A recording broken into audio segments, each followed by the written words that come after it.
Longsor ini terjadi di ruas jalan provinsi, di dalam kota Tebing Gading Muara II. Sebagian badan jalan amblas. Longsor terjadi saat hujan cukup lebat disertai petir. Akibatnya badan jalan tergerus ke dalam jurang, yang panjangnya mencapai 30 meter dengan lebar 6 meter. Kendaraan hanya bisa melintas satu arah bergantian. Longsor juga mengakibatkan tiang listrik roboh dan memutuskan jaringan ke rumah warga. Petugas pun melakukan penanganan di lokasi longsor.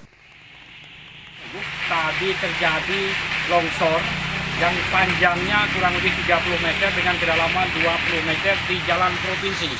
Longsor tersebut sudah memakan jalan kurang lebih sekitar 6 meter. Jadi arus lalu lintas untuk sementara sekarang kita harus kita buka satu jalur, yaitu dengan cara buka tutup. Satuan Lalu Lintas Polres Oku Selatan di lokasi longsor memasang garis polisi untuk membatasi arus kendaraan pada kedua arah dengan sistem buka tutup. Buka tutup akan diberlakukan hingga beberapa hari ke depan, sampai perbaikan longsor rampung.